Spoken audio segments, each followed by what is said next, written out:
Hi and welcome to the candlestick lesson, and we'll be looking at and focusing on 6 reversal candlesticks, and we'll run through them one by one. We'll be jumping on TradingView charts on the laptop down here. I'll screen share and we'll run through the candlestick patterns. I'll show you what a candlestick is and we'll have a walk through it and explain it. Now, as for the candlesticks that we'll be focusing on, they are reversal candlesticks. There's going to be the low test and the high test candle. There's going to be the hammer and inverse hammer or inverted hammer. There's going to be the inside bar, and there's going to be engulfing candles, tweezer candles, and doji candles. There are obviously a lot of candlestick patterns out there, but these are the 6 major ones, the 6 major reversal ones that we'll be focusing on for this particular strategies that we'll be teaching. All right, I'll explain and draw the candlesticks here on the pad and you can follow along. So firstly, let's have a look at a bullish candle. We're going to draw a green candle here. So the body of the candle, then we're going to have a wick. Now a bullish candle, it opens at the bottom of the body of the candle and closes above the open. So open, close. So if it closes above where it opens, it will be a green candle and it's called a bullish candle. Now a bearish candle, it's a downwards candle. It's going to be red. We'll draw that over here. That's the body of it. You'll have wicks. You may not have wicks. You'll have different size wicks, different size bodies. It all depends on what the market did and how the market moved. So again, on a bearish candle, it's the same thing. Bearish. And your candle, the candlestick opened here and it closed here. It closed below the opening, making it a red candlestick, making it a bearish candlestick.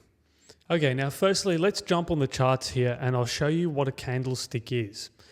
If we zoom in a little bit here and make it bigger for you to see, I'll have a look at this big bearish candle here, the red one. So bearish candles are normally red and bullish candles are normally green, but in my case, I made them all white with a hollow body. That's just my personal preference, but normally bullish is green, bearish is red. Now, this big candle here is bearish, meaning it opened right here on that level there. That's your opening of the candle. It made a run upwards, so that little part there is what's called the candle's wick. Then it went all the way back down throughout the time that candlestick was opened. It would have fluctuated or done whatever it did. And then at the end of this candlestick's time period, it came down, down, down, went down all the way to here, which is the lower point of the wick, the bearish wick, and then came back and then closed right there. And then it jumped to the next candlestick. So that was the entire frame or pattern of that candlestick's life. And it's all displayed there. So you can actually see this candle houses data like the highest point of that candle, which on the side there you can see 0.5718, and then the opening was 0.5709, and the candle body traveled all the way down to 0.5652, closing to 0.5654. Alternatively, on TradingView, if you just hover on a candle, on the top section here, it will show you your opening, your highest point of the candle, the lowest point of the candle, and then when it closed. So if you hover on each candle, it will give that data to you. So now let's look at a bullish candle. We'll move to this one here. So when it jumped from this candlestick to this one, a new one populated, it jumped straight there. Normally, the next candlestick forms where the previous one closed, apart from when there's a market gap, and we'll talk about that another time. where the market actually gaps and a candlestick can jump lower or higher to where the previous one ended. Normally over weekends when the market has been shut for a while, or if there is like really high impact news. So bullish candlesticks. This one right here opened right here. It went on and traveled upwards all the way up to here.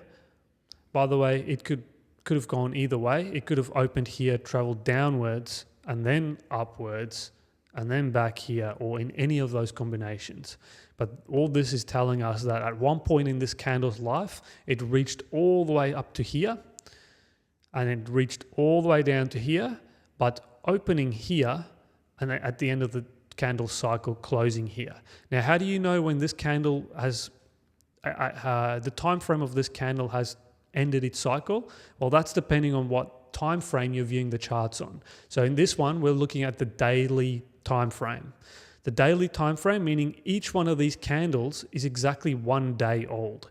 If we jump to the 4 hour, then every candle from the time it opened to the time it closed is 4 hours. All the way down, all the time frames. If you look at the 5-minute one, then every 5 minutes a new candle will populate. So that's the candlestick body. That's how it works.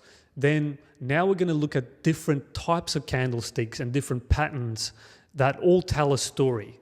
So you can look at it as the body of the individual candle tells a story.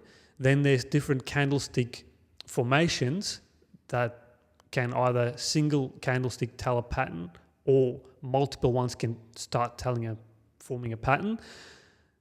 And then you can actually look at all of it together to start looking at market patterns and reading them as a all-in-one, kind of like your double tops, your double bottoms, and head and shoulder patterns, all of these things that we'll cover in later lessons, but I won't confuse you with that right now. So one thing to understand is the time frames within the candlesticks.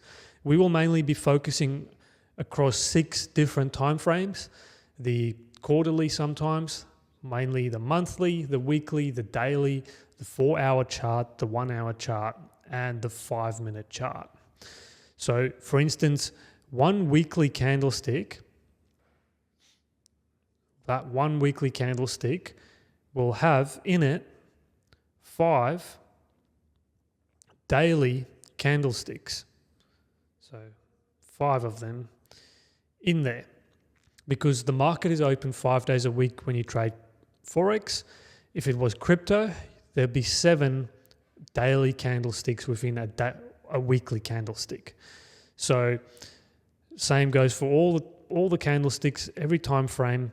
You can divide it. So within one daily candlestick, you'll have 24 1-hour candlesticks. So there'll be 24 of them within that one daily.